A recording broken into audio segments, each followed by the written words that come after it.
ዘሎ ቋንቋታት ነቲ ሓደ ኻ ምትርጓም ቋንቋታት ይወሃቦ እዚ ሁሉ ኸኣ እቲ ሓደ መንፈስ ከም ዝደለየ ገይሩ ነፍስ ወከፍ ገጊዱ እና መቀለ እዩ ዝገብሮ ይብለና ስለዚ ውህበታት ዝህመንዩ አምላኽ እዩ ክንጽልይና እግዚአብሔር አምላኽና ነመስግነካ ኣለና ምዛ ቀዲምና ክንብለካ ጸናሕና ስኻ ምሕረትካ ብዙሕ እዩ ረድኤትካ ብዙሕ እዩ ምሕረትካን ረድኤትካን ዝራአና ህዝቢና ሞ ነመስግነካ ኣለና ኣብ ህይወትና ኩላትና አሉ ዘይንብለሉ ምሕረትካን ደገፍካን ሪና ኢና ሞ ንባረኸካ ኣለና ካብ ብዙሕ ጥፋት ካብ ብዙሕ ዕንወት አውፂኻ እግዚአብሔር አምላኽ ካብ ጸልማት አውፂኻ ህይወት ሂብካና ኢኻ ሞ ህይወት ስለዝሃብካና ነመስግነካ ኣለና ህይወት ሂብካ ቤትካ ክንትከል ስለዝገበርካና ነመስግነካ ኣለና ንስኻ ዓብይ ኢኻ ሞ ዓብ ስለዝኾንካ ተባረኽ حجون قال كاكن مهار متينا لنا لب تخفت أمورات تخفت طبب تب مستوعال تب نسخة خم እግዚአብሔር አምላኬ ጥበብና አእምሮን مستوعالን ክትበና እንጸልለና እግዚአብሔር ህዝብኻ ልቡ ክፈት ይጽልልለሁ አእምሮ ክፈት ይጽልልለሁ ስለተከፍትን ስለተረዳና ነመስግነካለና ኩሉ ናይ ጸልማት አሰራርሓ ካብ አያራትና ንብትኖለና ሰማያት በመንፈሱ የጽሪ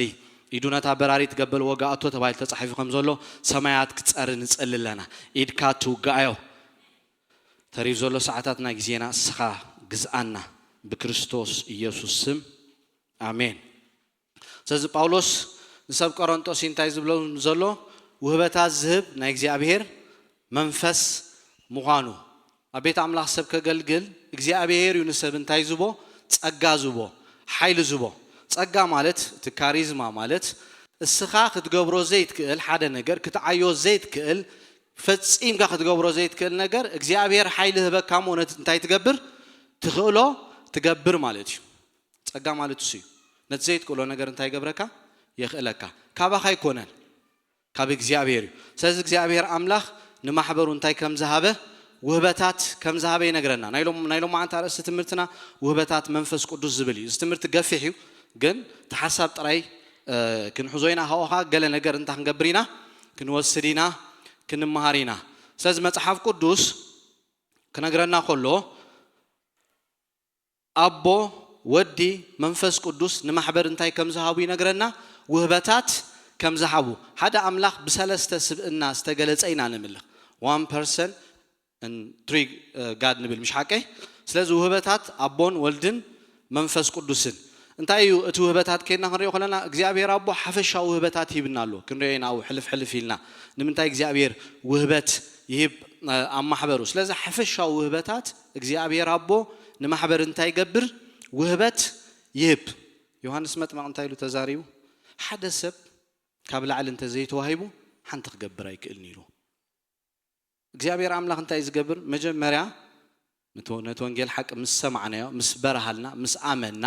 ምስ ወሰና ድሒና ናብ ቤቱ ምስ መጻና እግዚአብሔር በታ ዝደሓናልና ማዓልት እንታይ ይገብራ ውሽጥና ውህበት ይቀምጥ ማለት እዩ ውህበት ይበና ማለት እዩ ዝህበና ካ ንምንታይ ንዕኡ ክብሪ በኡጌሩ እንታ ክገብር ንሱ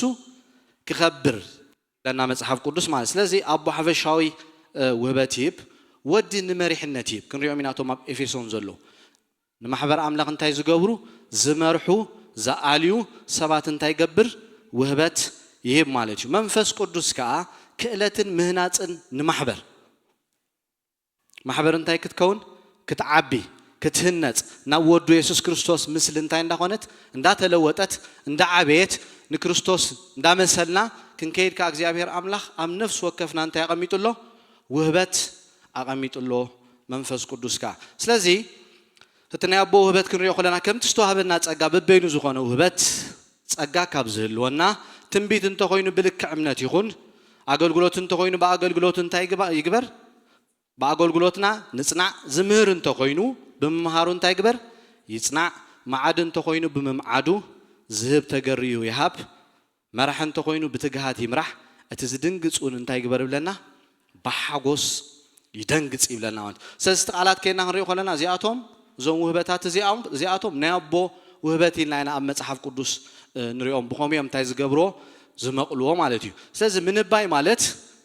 ንምህናጽ ማሕበር ካብ አምላኽ ዝተዋህበ መልእኽቲ ማለት እዩ እግዚአብሔር አምላኽ ንሓደ ሰብ እንታይ ይህቦ ናይ ምንባይ ጸጋ ይህቦ ስለዚ እግዚአብሔር ብዝተዛረቦ እንታይ ይገብር ሰብ ይንበ መልእኽቲ የመሓላልፍ ማለት እዩ ነቢ ማለት አፍ እግዚአብሔር ማለት እግዚአብሔር ዝተዛረቦ ዘረባ እንታይ ይገብር ይዛረብ ማለት ስለዚህ ብልክዕ እምነት ከዓ ክግበራሎ ይብለና ነዚኦም ሕልፍ ክብሎሚ ኣብቲ ናይ መንፈስ ቅዱስ ውበትና ጽቡቕ ጌርና ክንሪኦ ማለት ስለዚህ አገልግሎት ንኸገልግሉ ዝተጸውዑ ሰባት ቤተ ክርስቲያን ዕላማኣ ንኽትሃርም ባይታ ብምንጻፍ ጉድለት እንታይ ብምግባር ብምምላእ ዝወሃቡ ሰባት ኣለዎ ማለት ሓደ ነገር ክርዳእና ኣለዎ በቀዳይ ነቢ ምስግና ምህረና ነይሩ ክመውፅእ ናብቲ ሓሳብ ሓደ ኢና ሓደ ይኮናን ሓደ ኢና ብለና ነይሩ ፈላልዩ ይምህረና ነይሩ ኣብ ቤት ኣምላኽ እግዚአብሔር ኣምላኽ ኣብ ነፍስ ወከፍ ዝሃበና ጸጋ ከመይ ገይሩ ኣብ ህይወትና ከም ዝዓይ ከም ንሰርሕን እንተዘይፈሊጥና ብዙሕ ነገር ከነበላሽ ኢና ማለት እዩ ስለዚ ውህበታት እግዚአብሔር ንማሕበሩ ዝሃቦ ተረዲእና እንታይ ዓይነት ውህበት ከም ዘለና ኣላሊና ፈሊጥና ንኣምላኽ በታ ውህበትና ኢና ነገልግሎ ኣብ ውሽጥና ዘሎ ውህበት ክገሃድ ኦፍ ኮርስ ኣብዚ መጺና ክንማር ቃል ኣምላኽ ሕብረት ክንገብር ናይ ግድን እዩ ንሕና ብውልቅና ኣብ ገዛና ምስ ኣምላኽ ብንሕልፎ ግዜ ብንወስዶ ቃሉ ብምንባብ ብምጽላይ ኣብ ውሽጥና ዘሎ ውህበታይ ከውን ይጅምር ክገሃድን ክግለጽን ይጅምር ግዜ ክትበለካ ንኣምላኽ ትፈልጦ ኣብ ቃሉ እዩ እግዚአብሔር እንታይ ጸልእ እንታይ ይፈቱ እንትፈልጦ ኣብ ቃሉ እዩ ዘንበር ናብ ኣምላኽ እንዳጠበቕና ክንከይድ ኮለና ናብቲ ጉንና ተጸጋዕና ክንከይድ ኮለና ምስ ኣምላኽ ዝውዕል ሰብ ባህሪ ኣምላኽ ክረአ ኣብ ህይወቱ ናይ ግድን እዩ ጳውሎስ አገልግሎት ክጅምር ኮሎ እንታይ ዝብለና መንፈስ ቅዱስ መሎ ይብለና ግብራራት ምዕራፍ 19 ሰብ ነቲ ዝተመሎ ይዝብ ምስ ኣምላኽ ግዜ ተውዒልና ኣብ ውሽጥና ዘሎ ጸጋ እንዳተገለጸ እንዳተጋሃደ እንታይ ክንገብር ንጅምር ንማሕበር ክንድግፍ ንጅምር ማለት እዩ ስለዚ ዝተዘገልግል ከገልግል ኣለዎ በቲ ዝተዋህቦ ጸጋ ምምሃር ቁኑዕ ትርጉም ትንታኔታት መምርሒታት ንማሕበር እንታይ ይገብር ይህብ ካብ ናይ ሓሶት ትምህርታት ካን ማሕበር እንታይ ይገብር ይሕሉ ንቃል ኣምላኽ ጽቡቕ ገይሩ እንታይ ዝገብር ዝመቀል እግዚአብሔር ቃል ኣምላኽ ክገልጾሉ ይጅምር ነቲ ቃል ሓቂ ብቕንዕና ዝመቀል ፍቱን ዓያ ጌርካ ንኣምላኽ ከተሪኦ እንታይ ግበር ጻዓር ኢልዎ ንቃል ኣምላኽ ከምቲ እግዚአብሔር ዝደልዮ ገይሩ እንታይ ይገብር ትመምር ይመቕሎ መቂሉ እንታይ ገብሮ እግዚአብሔር ኣምላኽ እዚ ዲኻ ክትብል ደሊኻ እዚ ዲ ሓሳብካ እዚ ዲኻ ክትዛረብ ኢሉ ምስ ተረድኦ ንሱኻ እንታይ ይገብር በቲ ዝተዋህቦ ንማሕበር ይምህር ይምግብ ማለት እዩ ምምዓድ ከም ዝጋጢምኩም ፈልጡ ኣብ ሓደ ነገር ኣብ ሓደ ቦታታት ከይድኩም ዝኾነ ነገር ይጋጥም እሞ ነቶም ሰባት ትመኽርዎም ትምዕድዎም ግዜ ትብዎም ገለምሽ ደይሰምዑኹም ከምዚ ጸጋ ዘለዎ ሰብ መጺ ግን ጎትሽኮም ጸጋ ነይሮ በቃ ኸይዱ እስኻ ገለ ፈቲንካ ተዛሪብካ እሱ ከይዱ ነታ ነገር እንታይ ገብራ ሚዒዱ ሰብ ክምለስ ትሪኦ ማለት እዩ ተዘይብልካ ሓንታ ክትገብር ኣይትክእልኒ ነታ ዝተዋህበትካ እንታይ ትገብራ ተሽርፋ ማለት ስለዚ ትዝህብ ከዓ ማሕበር ኣምላኽ ብዘልያ ንዋት ሓገዝ ብምግባር እንታይ ብምግባር ብምድጋፍ ብለና ማለት ክትህብ ኮለኻ ኣብ ማቴዎስ ምዕራፍ 6 ነጊርና ኣሎ የማነይትኻ ጸጋመይትኻ ክፍለጥ ከም ዘይብሉ ይነግረና ማለት እዩ ክንህብ ኮለና ሞቲቭና ጥዑይ ክኸውን ኣለዎ በቲ ዝተዋህበና ጸጋ ሂበን ድሕር ንሰብ ክገዝእ ተደልየ እዚ መጽሓፍ ቅዱሳዊ ይኮነን ከምታ እግዚአብሔር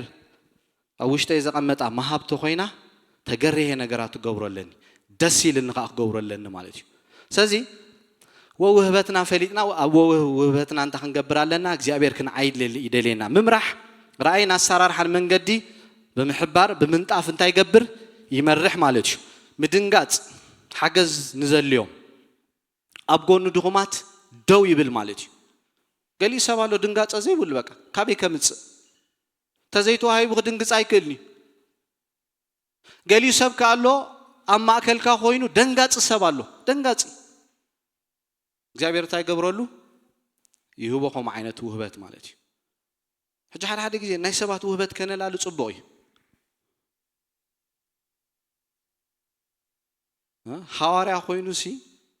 ሐዋርያ ኮይኑ ኣብ ካል ቦታታት ከይዱ ወንጌል ከብጽሕ እንዲጸጋ ተዋሂቡ ሐዋርያ ኮይኑ ክድንግጽ እንድሕር ኤክስፔክት ገይረ ማለት እዩ ብጣዕሚ ክድንግጽ እንድሕር ኤክስፔክት ገይረ ንዑ ኣኪዩዝ ክገብሮ ክጅምረ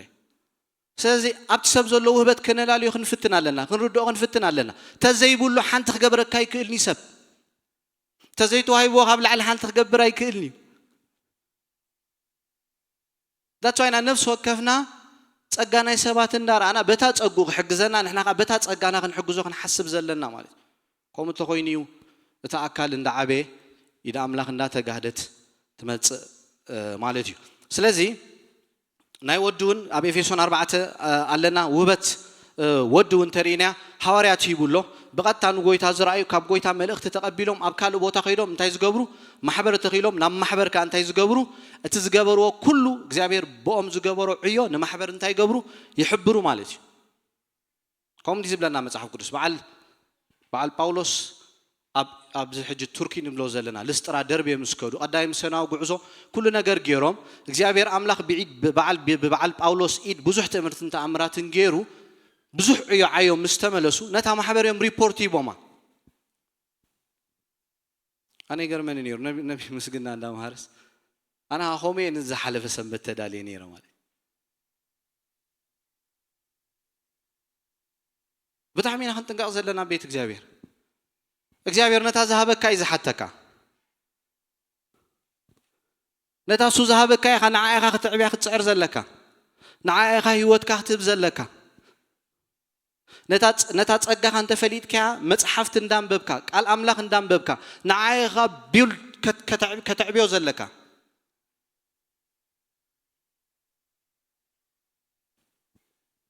ነቢያት እውን ካብ ጎይታ መልእኽቲ ተቀቢሎም እንታይ ገብሩ ይላኹ ደሴም ከይዶም ናብ ማሕበራት ከይዶም ኣገልግሎም መጽኦም ናብታ ዘለዋ ማሕበር ከዓ እንታይ ገብሩ ጸብጻብ ህቡ ማለት እዩ ኣምላኽ ናይ ስርዓት ኣምላኽ እዩ ቀዳይ ቆሮንቶስ ምዕራፍ 14 ኣምላኽ 33:4 ከይና ናይ ዝርግርግ ኣምላኽ ናይ ሰላም ኣምላኽ እዩ ሰብ መመስመሩን ተፈሊጡ በብት ዝተዋህቦ ጸጋን ከይት ተጀሚሩ ኩሉ ሰላም ይዝኾን ሰሎሞን ቤተ መቅደስ ክሰርሕ ከሎ እቲ እምኒ ኣይተሰምዐን ይዝብለካ ተጸሪብ ይመጽእ ስለዝነበረ ኣብናቱ እንታይ ይገብር ነይሩ ይኣቱ ነይሩ ወልሓንቲ ድምጽ ናይ ማርቴሉ ወልሓንቲ ናይ ስራሕ ዕዮ ከይተሰምዐ ተወዲት መቅደስ ማለት ከምኡ ይዝብለና መጽሓፍ ቅዱስ ሰይጣን ክሓርድ ክቀትል ከጥፊ ዝመጽእ ካልእ ስራሕ ይብሉ ጳውሎስ ከሚሉ ኣታኸሉ ተንኮልን ኩሉ ክፍኣትን ዝመላእካ ወዲ ዲያብሎስ ኢልዎ ወንጌል ክዛረብ ወንጌል ንኸይዛረብ ናብ ሳይፕረስ ቆጵሮስ ዓዲ ምስኣተወ መጀመርያ ሚስዮናዊ ጉዕዞ ኣምላኽ ምስላኣኾ ክትጻብኦ ከሎ ኢና ንሪኦ ነቲ መንፈስ ግን ጎንሖ ከሎ ኢና ንሪኦ ጳውሎስ ማለት እሱ ይዓርፍኒ ግን ብምሕዳስ ሓሳብና ግን ክንልወጥ ኣለና ከምቲ ሓደ ግዜ ሓዋ ኣስቴር ፓስተር ጳውሎስ መጪኡ ዝመሃረና ማለት እዩ መምሃራን እውን ደሴም ከም ተቀዲመ ዝበልኮ ማለት እዩ ንቃል ኣምላኽ በትክክል መቂሎም ተረዲዮም እንታይ ይገብሩ ንማሕበር ጓሳ እንታይ ይገብር ንመጓሳ ኣምላኽ ምምጋብ ምዕባይ ንምሕላው ምምራሕ ራእይ መሃብ መርሕ ምዃን ማለት እዩ ካብዚኣቶም ተዘይተዋሂብኒ ከዓይለ ተፈቲነ ኣይተዋሃበንን ካብ ላዕሊ ዮሐንስ ግልጽ ተዛሪቡ ካብ ሰማይ ተዘይተዋሂብካ ሓንቲ ክትገብር ኣይትክእልኒ ናይ እግዚአብሔር ዕዮ ብናይ እግዚአብሔር ውህበት እዩ ዛዕይ እግዚአብሔር ተይብካ ጥራይኻ ተገልግሎ ትኽእል እንተ ዘይብካ ከተገልግል ኣይትክእልኒ ኢኻ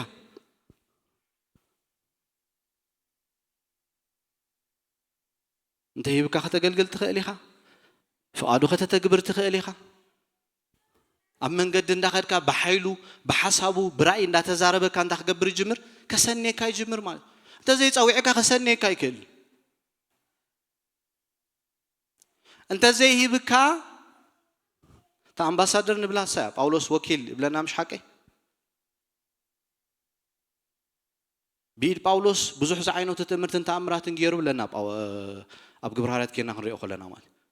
ምስላኣኾ እግዚአብሔር ኣምላኽ ካብ ምስኡ ኮይኑ እንታይ ይገብር ነይሩ ትምህርትን ተኣምራትን ይገብር ነይሩ ወንጌላውያን ከም ወንጌል የበስሩ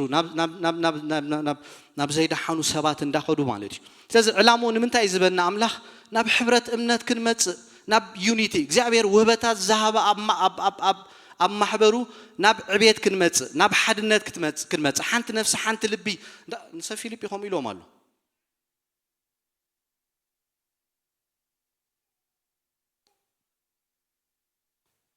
نت حبرت بمأسر سلام تخن قبره كن حلو نفلت أتود أملاخ እግዚአብሔር كن عبي دليناي كن وسخي دليناي أب هيوتنا ጳውሎስ ንሰብ ቆሎስያስ ጸለየሎ ምፍልጠት አምላክ ክትዓብዩ እግዚአብሔር አእምሮኩም ቅዱሶ አእምሮኩም ክባርኮ ክትልወጡ ክትወስኹ እንዳበለ እንታይ ገብረሎም ነይሩ ይጽለየሎም ነይሩ ማለት እዩ ና አምላክ ክትፈልጦ አምላክ ሐቅ ንስኻ በይንኻ ምዃን ጋር ነትዝለኣካዮ መማን ዝናይ ዘለዓለም ህይወት እዩ ምፍላጥ ጊዜ ሙሶ እንዳሐለፍካ ብተሞክሮ እንዳማሃረ እንዳዓበየ እንታይ ገብረካ ይፈልጠካ በቱ ውህበታት ዘሃቦ ኣብ ማሕበሩ ገይሩ እንታይ ገብረካ ንዑቅ ትፈልጦ ይገብረካ ማለት እዩ ናብ እኹል ሰብኣይ ኣብዚ ነዊሕ ተዛረብና ነርና ቆልዓ በባህሪኡ እንታይ ንዓይ ምሽ ናይ ቆልዓ ባህሪ እሱ እንዲ ንዓይ ከገናዘብ ኣይክእልኒ ሓደጋ ይርእኒ አንተይ احنا ኦንላይን ነመሐላል የሲት መጭግባ ቢልዋኒ ነው ተከም ዝኾነ ይፈልጥን ሰብኣይ ግን ብጽድቅ ፍቱን እዩ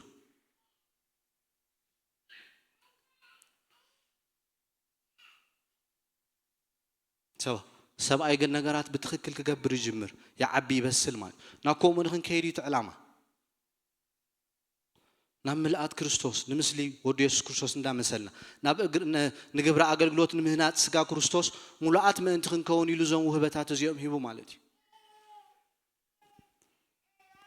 ስለዚህ ናይ መንፈስ ቅዱስ ውህበታት ከይና ንሪኦ ከለና ብሰለስተ ነገራት ይግለጽ ኣብ ሰለስተ ንኸፍሎ ውህበት መንፈስ ቅዱስ ብድምጽ ዝግለጹለው ቋንቋታት ሙትርጓም ቋንቋታት እንደገና ትንቢት እዚአቶም ብምንታይም ዝግለጹ ብዘረባ ብድምጽ ይግለጹ ማለት እዩ እቶም ካልኣይ ውህበት ብምግላጽ ዝግለጹ እግዚአብሔር ዒንትኻ ይኸፍተልካ ንጋሃዛ ሓደ ግዜ እንታይ ገይሩ እግዚአብሔር ጠፋና ምስ በለሲ ኤልሳ እንታይ ኢሉ ጸልዩ የዒንቱ ክፈተሉ ኢሎ እግዚአብሔር አምላክ እንታይ ገይሩሉ የዒንቱ ከፊቱሉ እዚአቶም ብምግላጽ እንዋሃቦም ጸጋኦም ውህበት እዮም ናይ እግዚአብሔር መንፈስ ቅዱስ ውህበት እዮም እትሳልሳይካ ኃይል ብግብር ዝግለጹ ብትእምርትን ተአምራትን እግዚአብሔር አምላክ የሰነክ ኃይል ህበካ ማለት እዩ ስለዚህ ዕላማታትን ውህበታትን ባህሪያትን ክንፈልጥ አለና እግዚአብሔር አምላክ ንምንታይ ውህበታት ዝህብ ቤቱ ስለምንታይ ውህበት ዝህብ ንምንታይ ዕላማ ይዝህብ ክርዳአና ኣሎ ጳውሎስ እንታይ ኢሉዎም ንሰብ ቆሮንጦስ ናብቲ ጥቕሲ ክንምለስ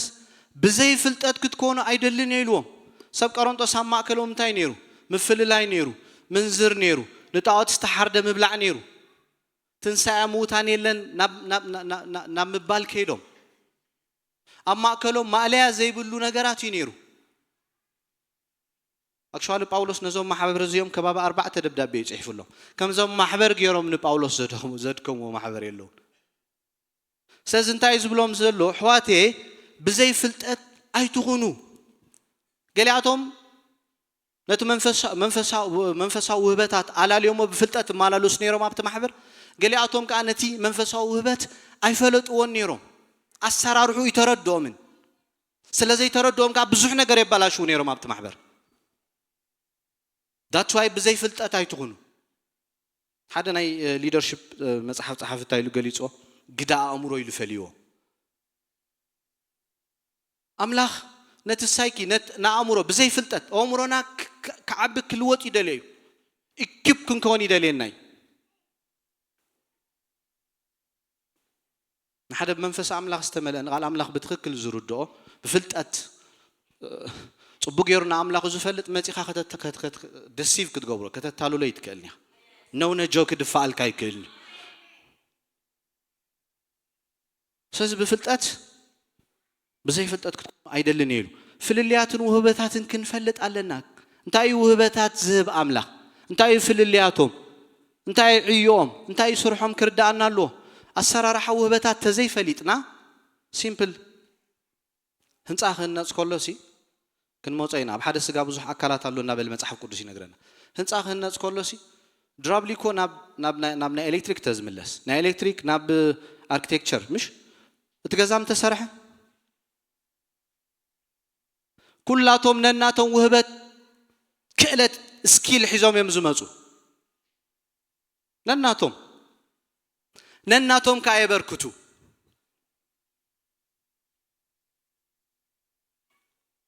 ኢማጂን ሞግበሮ ሓደ ናይ ኮንክሪት ገለ ሰርሕ ኤሌክትሪክ ሰርሕ ኢሉ ተዝሓስብ ትገዛ ፋሕም በለ አይም ተሰርሐን ምንባብ አሎ ምዝርራብ አሎ ስለዚህ ውህበታት ክንፈልጥ አለና ከመዝበ አምላኽ እንታይ ውህበት የተዋሂባ ንኽፈልጥ አለን ክትፈልጡለኩም አምላኽ ነታ ዝሃበካ ይዝሓተካ ካልኣይ ሓተካኒ ማቴዎስ 25 እንታይ ዝብለና መጺኡ ነቶም መኽሊት ዝሃቦም በብናቶም መኽሊት ይሓቲትዎም እግዚአብሔር ነታ ዝሃበካ አጽኒዕካ ክትሕዘሉ ከለኻ ደስ ዝብሎ ባህ ዝብሎ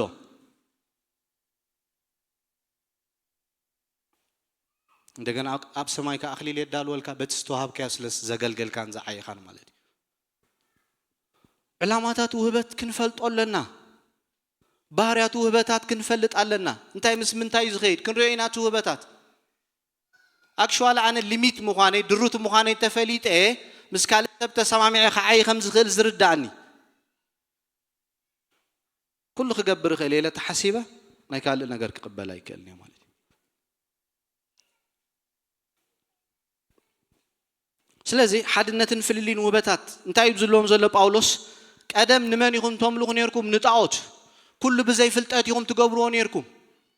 ንዓባሳት አማልኽቲ ይኹም ተምልኹ ነርኩም ሕጂ ናብ ጎይታ መጺኹም ይኹም ሕጂ ነገራት ብፍልጠት ክትገብርዎ ኣለኩም ይመልሶም እዩ ዘሎ የረድኦም እዩ ዘሎ ነጊሮኩም ያቀዲመ ከምዞም ማሕበር እዚኦም ገይሩ ንጳውሎስ ዘሸገሮ የለን ካልእ መንነት እዩ ነይርዎም ንኻልኦት አማልኽቲ እዮም ዘምልኹ ነይሮም ሕጂ ዝመርሓኩም ዘሎ ግን መንፈስ ቅዱስ እዩ ሰብ መንፈስ ቅዱስ ኣብ ውሽጡ ተዘይኣትይዎ ሪጀነሬት ተዘይኮይኑ ዳግም ተዘይተወሊዱ ኢየሱስ ክርስቶስ ጎይታ ይኽብል ኣይክእልኒ ፍሬደሪክ ኒቼ ዝበሃል ጀርመናዊ ፍላስፋ ኣብ 19 ክፍለ ዘመን ገነት የለን ገለ ኢሉ ዝምህር ነይሩ ሰባት ኣብ ኣእምሮኦም ዝሰኣልዎ ሰባት ዝበልዎ ኢሉ ዝዛረብ ነይሩ እንታይ ኢሉ ኣብ መወዳእታ ክመውት ከሎ ጽሒፉ ኣብ መወዳእታ ጽሒቱ እዩ ተጸሊሉ ክፍርም ከሎ እንታይ ኢሉ ፈሪሙ ክመውት ከሎ ማለት እዩ ፍሬደሪክ ኒቼ ጸረ ክርስቶስ ኢሉ ፈሪሙ ሞይቱ ማለት ሰብ መንፈስ አምላኽ ተዘይብሉ ኢየሱስ ጎይታ ይኽብል ኣይክእልኒ መንፈስ አምላኽ ተልይዎ ጥራ ኢየሱስ ጎይታ ይኽብል ዝኽእል መመርመሪ ነጥቡ እንታይ ስብእና ኢየሱስ ክርስቶስ ጎይትነት እዩ እንዳበለ እንታይ ገብሮም ኣሎ ንስልጣንን ንትምህርትን ኢየሱስ ዝግዛእ እዩ ይመልሶም እዩ ዘሎ ትፈልጡ ዲኹም ኣብ ገለ ማሕበራት ተኸይድኩም ቃል አምላኽ ብሓይሊ ትረኽቡ ክስበኽ ማለት እዩ ትምህርትን ተኣምራትን ገለ ግን ዘይትርኢ ኣብ ገለ ማሕበር ከዓ ትኸይድ ትምህርትን ተኣምራትን ትርኢ ቃል ግን ዘየለ ሰብ ቆሮንጦስ ከምኡ ይኮኑ ነይሮም አጵሎስ ዝበሃል ሊቅ ሰብ ነይርዎም ቃል አምላኽ ዝምግብ ዝምህር ሊቅ ኢልዎ ኣሎ መጽሓፍ ቅዱስ ማለት እዩ ኣስተየ እንዳበለ ጳውሎስ ይነግረና ማለት ኣብዚኣቶም ቃልን መንፈሳዊ ውህበታትን ብሓይሊ ይጋሃድ ነይሩ ብዚ ማሕበር ብጣዕሚ ይጋሃድ ነይሩ ክልቲኡ እዩ ነይሩ ግን ሰኣን ፍልጠቶም ከዓ ብዙሕ ነገር ከበላሽውን ከዕንውን ከሎ ኢና ንሪኦ ስለዚ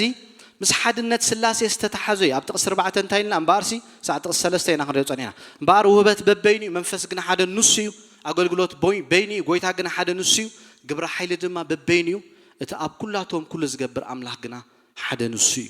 ብእግዚአብሔር መንፈስ ቅዱስ እዩ ዝወሃብ ኣብ ስላሴ ሓድነት ኣሎ ምግዝዛእ ኣሎ ምስምማዕ ኣሎ ዩኒቲ ኣሎ ተሰማሚዖም ነገራት ይገብሩ ሰብ ኃጢአት ምስ ገበረ አቦ ክመልሰና ደልዩ ኣብ ኤደን ገነት አዳምን ሔዋን ኃጢአት ምስ ገበሩ ልቡቕ ሲሎም እዮም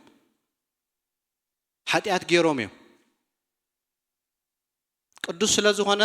ምስ ኃጢአቶም ክእክቦም ኣይክእልኒ ስለዚ ንወዲ ከም ምንታይ ሰዲድዎ ከም መሳርሒ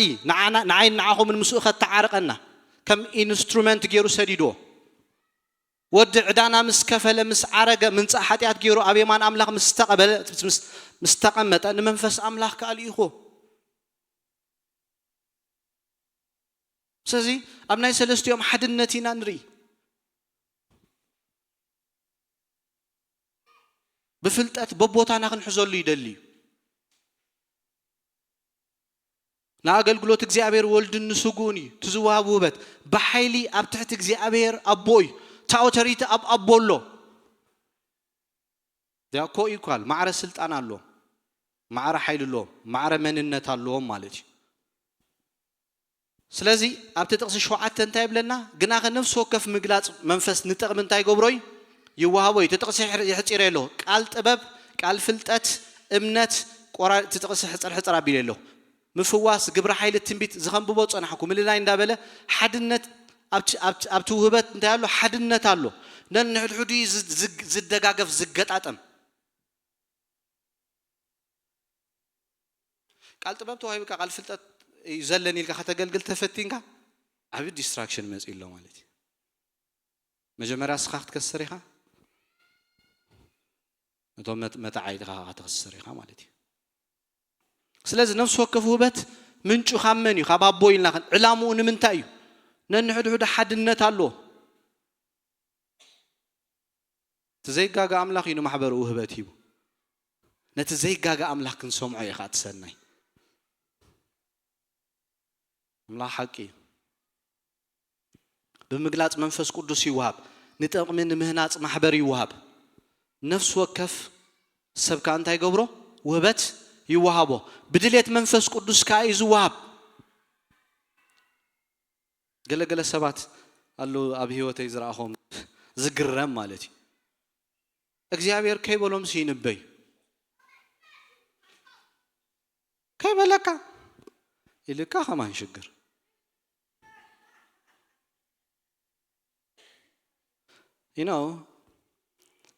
እንታይ ብላና ቤት አምላክ ከነገልግል ተኾይና እትናትና ቻይልድሁድ ዝዓበናዮ ድሕረ ባይታና ተጠንቂቕና ክንምርምር ኣለና ክንፍውሶ ኣለና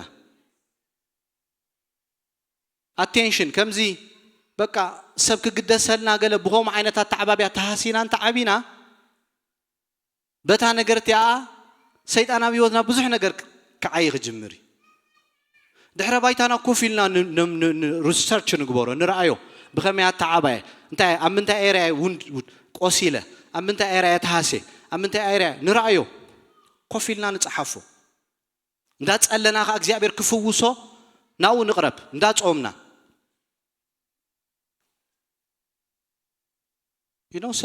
ሰብ እኮ እግዚአብሔር ዘይበሎ ክዛረብ ተጀሚሩ አቴንሽን ደሊሉ እግዚአብሔር ኣይትግበር ዘይበሎ ክገብር ተፈቲኑ ገለ ጸገም ኣሎ ድሕረ ባይቶ ተመሊሱ ክሪኦ ኣሎ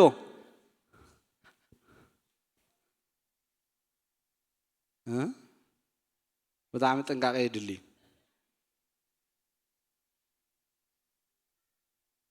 በቃ ነርሰባይ ግደሰለኒ አይሬኒ ዝብል ስምዒት መጉዳእት ገለተሊካ ዲሊት ኣብ ገዛኻ ኸይድካ ዲል ግበር ጸሓፎ ንመንፈስ አምላኽ ንቀሎ ፈውሰኒ እግዚአብሔር አምላኽ ውሽጥ ዝተሰበረ መንነት ክፍውስ ዝኽእል ኃይል ኣሎ እንተዘይ ኮይኑ ሓደጋ እዩ ኣብ ዘይ ቦታኻ ክትኣቱ ክትውዕል ኢኻ ማለት እዩ ስለዚ መንፈስ ቅዱስ ተዘይብና መንፈስ ቅዱስ ክንገብር ኣይንጽዓር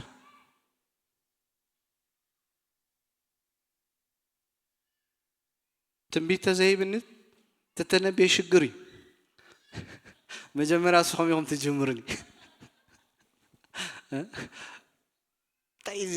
ዝበሎ ዘይከውን ገለ ክትብልዎ ጅምር ኢኹም ማለት ሽዑ ኣብ ልብኹም ክቕመጥ ኢለ ገለ ፈቲነ ገለ ጽቡቕ ጌርኩም ክትዓጥውን ኢኹም ሽዑ ኣብ ልብኹም ማለት ስለዚ ከም ኣካላት ሓደ ስጋ ኢና ብለና ሓደ ስጋ ኢና ኣብቲ ስጋ ግን ብዙሕ ኣካላት ኣሎ ዓይኑ ሙሕሰቦ ኣብ ከስዕኻ ኣትየተ ትብል ነይራ ከስዕኻ ናብ ዓይንኽ መጽየተ ዝብል ወላ ትርኢቱ እኮ ይሽግር ስጋ ሰብ ብዙሕ ኣካላት ኣለዎ ግን ከምታ ኣብ ቆሮንጦስ ገሊጹ ኣሎ ኩሉ ግና ብሓድነት ንሓደ ስጋ እንታይ ዝገብር ዝሰርሕ ይብለና ማለት እዩ ስለዚ እቲ ቋንቋታት ከይና ክንሪኦ ከለና ትርጉም ቋንቋታት ምዝራብ ብመንፈስ ቅዱስ ኃይል ዝወሃብ ዝዛረቦ ዘይተማሃሮን ዘይርድኦን ቋንቋ ምዝራብ ማለት እዩ ብልሳን ምጽላይ ማለት እዩ ስለዚ ብትምህርቲ ኮንካ እንትረኽቦ እግዚአብሔር እንታይ ዝገብረካ ዝህበካ ናይ ሓድሽ ኪዳን ውህበት እዩ ምልክት ምልአት መንፈስ ቅዱስ እዩ ንገዛእ ርእስኻ ንምህናጽ ዝዋሃበካ ብቋንቋ ምጽላይ ክንፈላለዩና ክንደይ ቋንቋታት አሉ ኩሉ ዝግባእ ውህበት እዩ ናይ መንፈስ ቅዱስ እንታይ ኢኻ ቋንቋ እዩ ማለት ስለዚ ናይ ምልክት ቋንቋ ንኹሉ አማኒ ሓደ ሰብ ንጎይታ ኢየሱስ ክርስቶስ ከም ናይ ግል መድሓኒኡ አሚኑ ምስ መጸ እግዚአብሔር አምላኽ እንታይ ገብሮ ብቋንቋ ክዛረብ ይገብሮ ማለት እዩ በቋንቋታት ዘይንዛረብ ተሊና ክንጽልለና ተዋሂብዩ ንዝኣምን እዚ ትእምርትን ተኣምራትን ክስዕቦ ይብለና ብስም ያጋንንት ተኽገብርዮም ከውጽዮም በሐድሽ ልሳን ክዛረብዮም ብለና እግዚአብሔር አምላኽ ዝበለና ኣብ ህይወትና እንተዘይ ኮይኑ ንቃሉ እንደሓዝና ክንጽልለና ምክንያቱም በመንፈስ ቅዱስ ምምላእ ብልሳን ምዝራብ በቋንቋታት ምጽላይ ብዙሕ አድቫንቴጅ አለው ብዙሕ ውሽጥና እንታይ ከም ዝገብሮ ከም ዝሃንጾ ይነግረና ንጸሎት ንኹሉ አማኒ ሓደ ጊዜ ተንበርኪኽካ ኣየራት ክኸብድ ገለ ኮሎ ብልሳን ክጽልይ ኮለኻ በኃይሊ ነገራት እንታይ ክኸውን ይጅምር እንዳተፈታሕካ ናብቲ ትክክለኛ ዝኾነ አምልኾ ክትኣቱ ትጅምር ማለት እዩ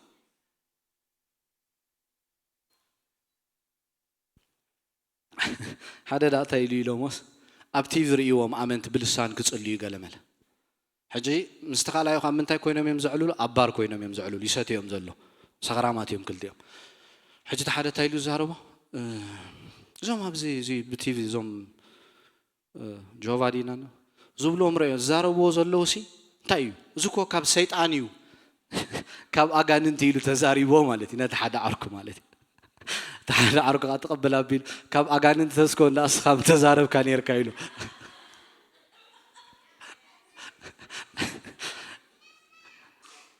ስለዚ ናይ ምልክት ቋንቋ ንኹሉ አማኒ እዩ እንተ ዘይተመሊና ክንጽልለና ቃሉ ሒዝና አድቫንቴጅ አለው እግዚአብሔር ይግባእካ ይዝበለካ ሰይጣን እንታይ ዝገብረካ ወረገ ክስታይ ኻትሪ ዘይተመሉ ተሪኻ ተሓምባዓል ክስቶ ካለው ነገር ሆም ይዝብለካ ኖ ተዋሂቤ ብልሳን ክጽልየ መንፈስ ቅዱስ ይደለየካ ኣለሁ ምልአኒ በኃይል ክንደልየሎና ንመንፈስ አምላኽ ምስ ደለና ክመልአና ክጅምር ኣብ ውሽጥና ብዙሕ ነገር ምስጋና ብልሳን ክንጽልይ ኮለና ክመልእ ክጅምር ምስ አምላኽ እንዘራረበሉ ቋንቋ እዩ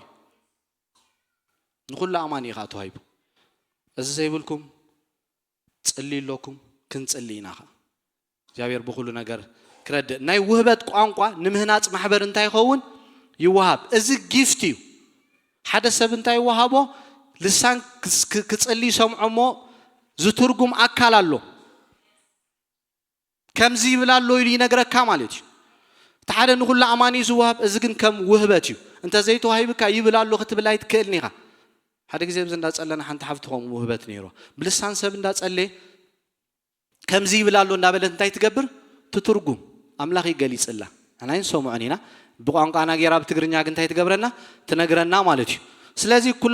ኩላትኩም ብቋንቋታት ክትዛረቡ ምናና ክትንበዩ እንታይ ይገብራሉ ኺሉ ፈትለኹ ታ ማሕበር ምእንቲ ክትህነጽ ትርጉም እንተ ኮይኑ ካብቲ ብቋንቋታት ዝዛረብ ትዝንበይ ዓብ እንዳበለ ጳውሎስ ይዛረብ ማለት ከም ታቀዲመ ዝበልኮ አምላኽ ናይ ዝርግርግ አምላኽ አይኮነ ገሊኡ ሰብ ወጪ ብዙ ፑልፒት ሙሉ መዓልቲ ልሳን ዛረባሉ ወልሓንታ አትገብር አይትከልኒኻ ክትጽልይ ጸሎት ክትመርሕ ተመጺኻ ቃል አምላኽ እንዳምጻኻ ክትጽልለካ ብልሳን አይጽለን ይኮንኩን ዝብል ዘሎ ግን ነዊሕ ሰዓታት ተኸይድካ እቲ ኮፍ ኢሉ ዘሎ ሰብ ታይ ይገብረካኒ ኣይክርዳእካኒ ማለት እዩ ስለዚ ትርጉም አካል ተዘይልዩ ቾኬድ ሓንሶ ቅበል ክሳዕ አምላኽ ውህበቱ ታይ ዝገብር ኣብ ሓደ ሰብ ክሳዕ ዘንቃሳቅሶ ማለት እዩ ዝትርጎም እዩ ምስ ናይ ምትርጓም ውህበት ካ ዝሰርሕ እዩ ናይ ወንጌል ቋንቋ ካሎ ንስብከት ወንጌል ህበና እቲ ዝዛረቦ ዘሎ ዘይፈልጦ ሰማዕቱ ግን እንታይ ገብርዎ ዝፈልጦ ሓደ ካብ አዲስ አበባ ኣብ በረኻ ኣብ ገጠር እዩ ጎይታ ተቀቢሉ ኣብ ዓቢ ገለመለ ኣይተማህረን እግዚአብሔር አምላኽ ብዙሕ ነገር ክጥቀመሉ ጀሚሩ ግለጽ ጀሚሩ ገለ ኣብ መወዳእታ ናብ ካናዳ ክትከይድ ይኻይሉ አምላኽ ማለት እዩ መን ሓደ ገልጋሊ ዝነገረና ነይሩ ረሲዕ ሕጂ ካናዳ ልክ ኣብታ ኤርፖርት ልክ እቲ ኢሉ ውርድ ምስ በለ ጾሪ ናይ ካናዳውያን እንግሊሽ ይጅምር ጾሪ ማለት እዩ ከይዱ ንካናዳውያን በእንግሊሽ ታይገብር ይሰብኽ ማለት እዩ أبتا أير تسقل مسبلخ تا إنجليش تخيد مالي سلز نايم تايزي ناي وانجيل زين فولتو قنت تسمع كال تاي قبره يفولتو مالتيو سلازي أب عملوخو أتعامات هوبتات كنا نريو لنا كم مزمور يوهبنا نتوقع بقى بزي ربش رأسخا بمجزاء كترقوم عدل مهاب نمري حنت محبر انتاي زخون زجزاء دقاقي ما يتقصر له እግዚአብሔር አምላክ ናይ ሰላም አምላክ ማክስዌል ታይሊ ዛረብ ዝኸፈ ኣብ ዓለም ሊደርሺፕ ቸርች ሊደርሺፕ ይብሎ ምናቱ ሰባብ ዝፈትዩን አምላክ ዝግዛእ ካምፓኒ ኾኑሞ ሰዓት ግን ይታአቱ ተዝባሃል ካምፓኒ ሰዓትኩም ይኹም ታአቱ ናብ ቸርች ግን ሰዓት ግን ኢና ንመጽእ ተተባሂልና ፍርቅም ለሆይና ንመጽእ ገሌና ስወር ገብታ ሙባን 20 ኢና ነርክብ ሓታት የለን ኢልና ስለና ሓስብ ግን ኣብ ሰማይ ያሉን ሁሉ ዝርኢ ዝሓትት ማለት እዩ እዚ ክንጥንቀቕ ኣለና ማለት እዩ አምላክ እንዳራና ኢና ክንማላለስ ዘለና ስለዚህ ቋንቋታት ብኸምዝ ብሰለስተ ክንከፍሎ ንኽእል ኢና ተሓደ እንታይ ምልክት ንዝኣምን ኩሉ ተሓደ ውህበት እዩ ንሓደ ሓደ ሰብ ይዝውሃብ ተሓደ ካን ወንጌል እዩ ንሓደ ሓደ ሰብ ይዝውሃብ ብውልቂ ክትህነፀሉ እዩ ዝውሃበካቲ እቲ ካን ምሕናፅ ማሕበር እዩ ዝውሃብ እቲ እውን ንወንጌል እዩ ዝውሃብ ኩሉ በብሓደ ክዛረብ ይኽእል እዩ ኣይትርጎምን እዩ እቲ ንጎይታ ምስ ተቐበልና ንኣምኖ ማለት እዩ በብተራ ምስ ውህበት እንታይ ምግባር ምትርጓም ካት ሓደ እቲ ሰማዒ እንታይ ገብሮ ይፈልጦ ናብ ቻይና ተኸይድካስ ቻይና ክዛረበካ ክእል እዩ ማለት እዩ አምላክ ትሰምዕ ዘሎ እንታይ ገብሮ ይርድኦ ማለት እዩ ናብ ምድሓን ከዓ ይመጽእ ኣብ ግብረ ምዕራፍ 2 እንታይ ዝብለና ከመይ ገይሮም ካብ ሮም ካብ ልስጥራ ካብ ዝተፈላለዩ ኤጲቆዳ ካብ ኩሎም መጽኦም ምሽ ሓቂ ከመይ ገይሮም እዮም ዞም ሰባት እዚኦም ብቋንቋና ናይ ተዓበ አምላክ ነገራት ዝነግሩና ዘለዎ ክብሉ ጀሚሩ እግዚአብሔር አምላክ መልእዎም ነፍስ ወከፎም እግዚአብሔር ከምኡ ክገብር ዝኽእል ዓበ አምላክ እዩ ኣይጨንቆን እዩ እግዚአብሔር አምላክ ንብዘሎ ህዝብ ዓለም ዝዛረቡ ቋንቋ አምልኮ ዝቅበል በብቋንቋ ዝሰምዕ ነፍስ ወከፍ በብቋንቋ ዝዛረብ አምላክ ኢና ንምልኽ አምላክና ዓበ አምላክ እዩ ንዓና ይጨንቀና ዝበምሮና ሓደ ግዜ ንሓስቦ ከለና ማለት እዩ እግዚአብሔር ግን ካብቲ ንሓስቦን ላዕሊ ክገብር ዝኽእል እዩ ስለዚህ ትንቢት እቲ ትንቢት ዝንበግና ንሰብ ዝሃንጽ ዝምዕድ ዘጸናንዕ ክኾን ኣሎ ቋንቋታት ዝዛረብ ግን ንርእሱ ይሃንጽ ትንቢት ዝንበግና ንባሕበሪው ዝሃንጽ ይብለና ማለት እዩ ብመንፈስ ቅዱስ ኃይል ዝወሃብ ኣብቲ ተቐባሊ ብሓሳብ ብራእይ ብሕልም ዝመጽእ መልእኽቲ እዩ ተዘሂብካ ክትንበይ ትጻዕር እንተሂብናሃ ንቃል አምላክ ጽቡቅ ጌርና እንዳንበብናሃ بتخكل كأنه محل لفه أبز حد زمن كم مشقة عينتي خون الله مالتي أملاخ وهبته بناس عايزب ناس أتقبلنا هنا ناس عينا خانتين قبر نهم مالش لازم بأمنة دليتن سب زنقرا يكونن بستفعل عليه من قديمة أجزاء النبيات كزاربهم كله جيجا زي بقوله زي مرمر كاي يكونن تنبيت يمرمري قال النبيات الله قال مس جوارس كوف مسبل كام قال نعاية مرمرنني خا أيت جنحنني خا قالوا له ما تصحف كودس كم زمرمري زنقرنا بقرنطس كل التسلس تخزارو بخلو وتوم قال السق يبالو انت يقبرو يمرموري لنا له كحواس سلازغل قال يسب كاب كلتا انت انا خمس خلي ساعه زي بسلام تطنقوا تزي كيدو مالتي تاتنشن حدغኛ ነጊረኩም አለ كم عينك نجارات تزيبلنا هديلنا نجارات نجبر كنجمرينا متى كأتى على أملاك هيكونن كل أمان زلوا وهبات هيكونن استوصون سبات يوم زوها بوزي كم وهبات مالتي سلاز نايتم بيت نمنتاي زوها بنا نمهنات منفسها عبيت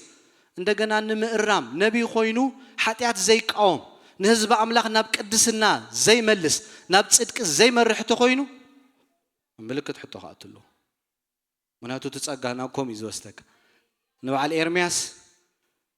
نبعل دانيال أما صحاب قدس كينا نرأيهم كلهم بعل إيساس تمجيزو بلنا والد إرمياس بدار بأمني يوم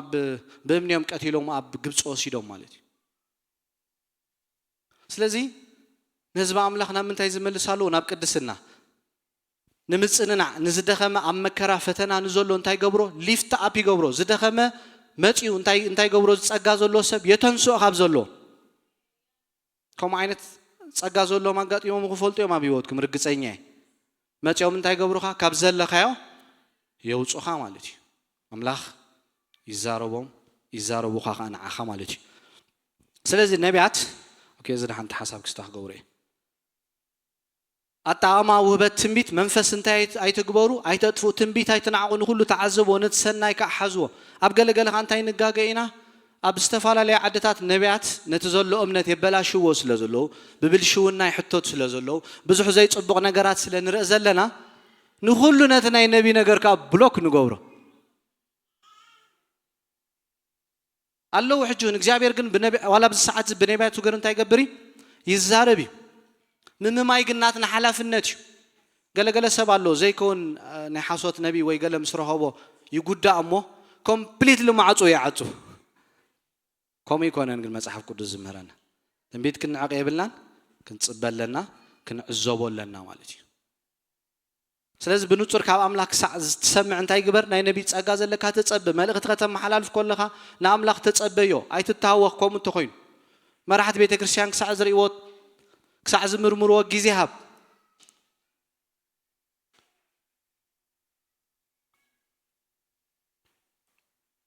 ኣብ ገለገለ እንታይ ንኾይና ከም ገለ ጸጋ ምስሃበና አምላኽሲ ፍሉያት ገለ ኮይኑ ይስማዓና አይኮነን just ሓሪከ አምላኽ ይብካ ነብርሃም ጣዖት እንዳምለኾ ሁሉ ይጸውዑ አቦ ብዙሓት ገይሮ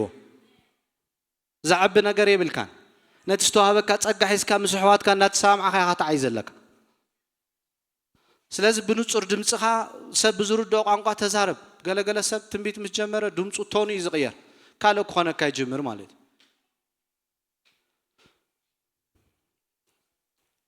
ስለዚህ ምርመርካ ምስ ቃል አምላክ ክሰማዕ ኣሎ ህይወት ዘመሐላልፍ ክራሎ ናአምላኽ ከኽብራሎ ትንቢት ክመጽእ ከሎ ናአምላኽ ይዘኽብሮ ዝፍጸምካ ኸውናሎ ገለገለሎ ገለ ምስ በለካስ አይተፈጸመንም ወንዓኻ ናባኻ ይፍ ኦፍ ኮርስ አምላኽ ምስተዛረበካ ኸኣ ህይወትካ ገዳስ እንዲዩ ናብ አምላኽ ክመርሓሎ ሓራ ክገብራሎ ምስ ክርስቶስ መንፈስ ቅዱስ እንታ ክገብራሎ ክሰማማዓሎ ናይ አምላኽ ነገር አይኩንነካኒ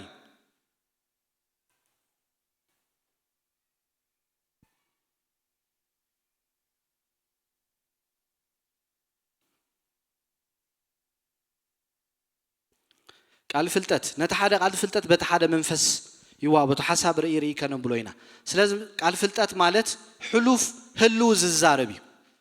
ሕሉፍ እንታይ ኮን ካለኻ በአእምሮ በትምህርት ተምጾ ይኮነን ናይ ሰባት ኢንፎርሜሽን ሓቲትካ ተምጾ ይኮነን አምላኽ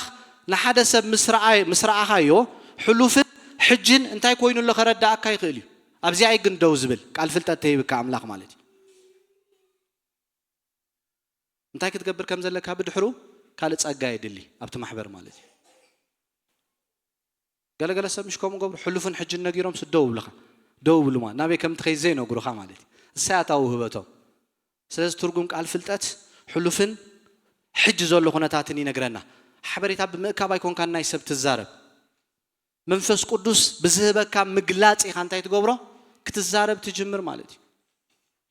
ሕጅ ዘመን ኩፍ እዩ ምሽ ንሪኦ ኣለና I don't know أنا قارئ بتسمع عمر نايقال سب information قال ملا حتاتيت كقال هم عينات جيرومنا قالوا له حق دي حق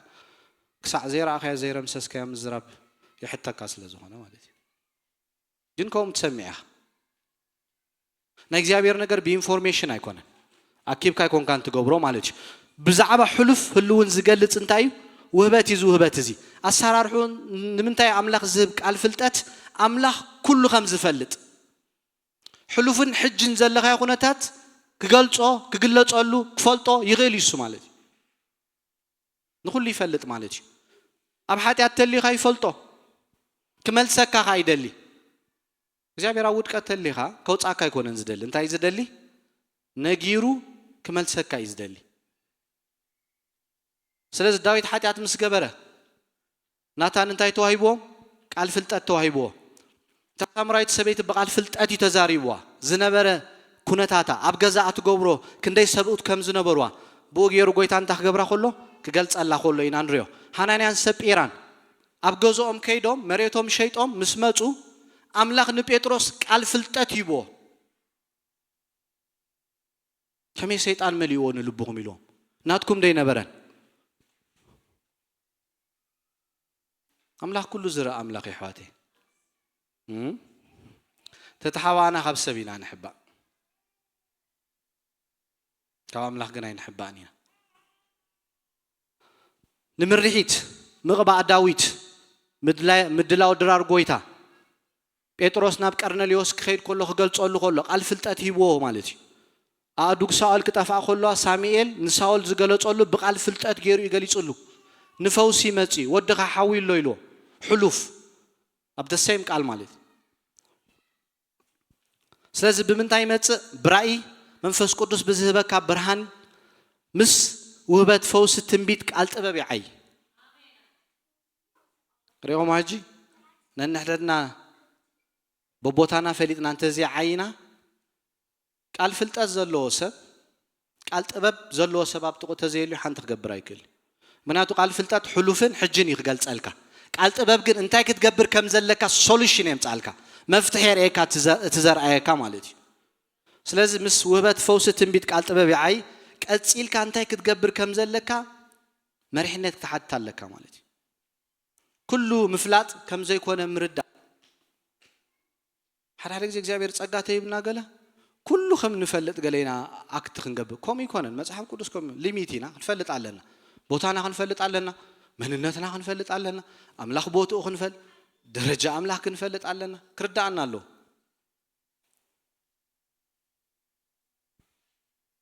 قالت باب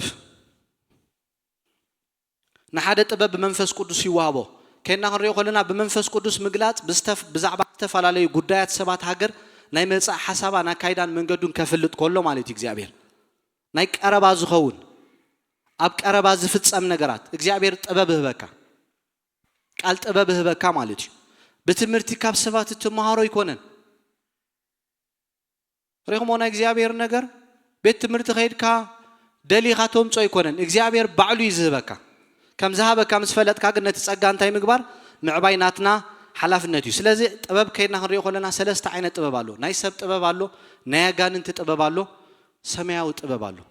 that's why ያዕቆብ ከዛረብ ኮሎ ሓደ ኳ ጥበብ ተጎደለቶ ነት ብልክሲ ኬስ ተሐፈረ ዝህብ አምላክ ይሎም ነው መخዋው ይብለና እግዚአብሔር ዊዝደም ክበና ጥበብ ክበና መንፈሳዊ ነገር መንፈሳዊ ዓለም ረቂቅ ስለዝሆነ በእምሮኻ ክትበጽሖ ስለዘይትክል በእምሮኻ ክትርድኦ ስለዘይት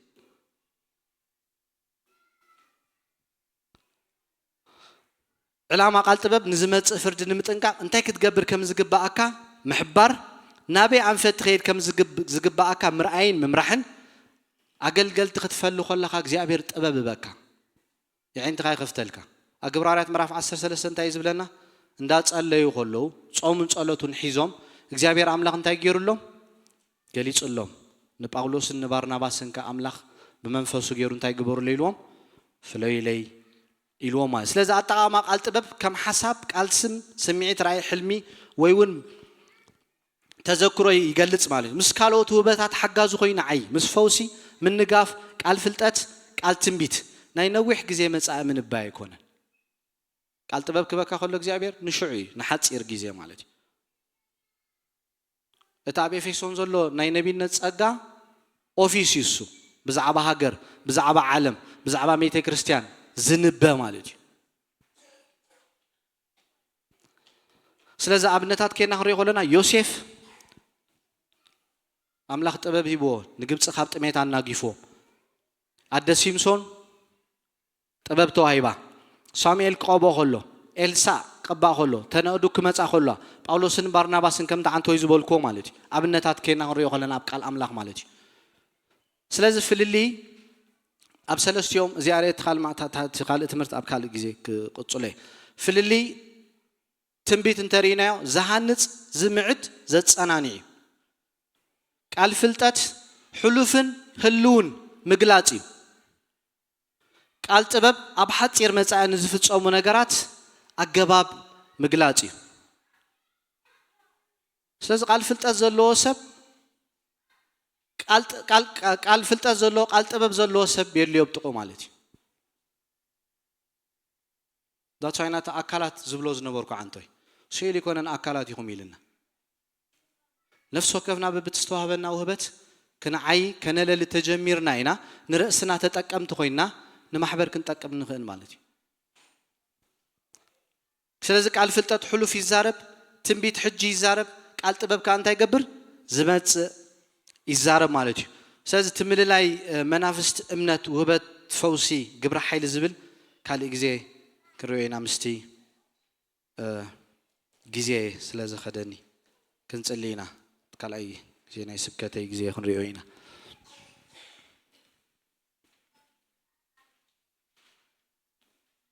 እግዚአብሔር ነፍስ ወከፍና ወውህበትና ክንርኢ بكل نجار كدقفنا بكل نجار كردأنا أوشتنا زلوا تسقى فليتنا نعو كن عي مستو على كبرنا إجابير سكن إيش تدقى كنت قلينا إجابير نتذهبنا إذا حتنا إجابير تذهبنا حتى نجبرين كلينا منفس قدوس يعني تنا قد كفت يعني تلبونا أنا قد كفت كترد عنا نتسأل لنا يعني تنا تخافنا تذهب كنا وهبت تسقى كنا للي أب نفس وقفنا زلوا تسقى كنري بكريستوس يسوع سمت تسقى هتبزحلنا نتسأل لنا يعينتنا يكفت أبوتانا خوينا እግዚአብሔር አምላክ ንዑዮ ካ ነገራት ከነፋጥ እንክድግፈና ንጽልለና እግዚአብሔር ጸላይ بكل ነገር አብዘይ ቦታና አብዘይ ሀብካና خوينا ከይን አይ ኃይልና ከይበልዖ ጉልበትና ከይበልዖ يعينتنا ክትከፍተልና በክርስቶስ ኢየሱስ ስም ንጽልለና يعينتين عين حواتين كفت بغويታ በኢየሱስ ክርስቶስ ናዝራዊ አብት ዛሃብካና ከና አይ ደግፈና أبت ذهب كنا كنسلت رد أنا جابير عملا خينة ذهب كنا كنعبيو نابخا خنطبق أبت جندز خنا قويتا أو خنتسقع ترد أنا لبنا خدرخو بقول نجر رديت كا دقف كا كتب زحلنا نسأل لنا جابير عملا خي كمناي مثلال كمناي الماتا سرار حق جابير أبو حرق تجبرنا بمحدث حسابنا كل وقت جابير عملا خينة ذهب كنا أقل جيلنا كابز مدركنا حلف كدقفنا كترد أنا نسأل لنا سلترد أنا ስለተደግፈና ወነመስግና ካለና እግዚአብሔር አምላኬ በክርስቶስ ኢየሱስ ስም አሜን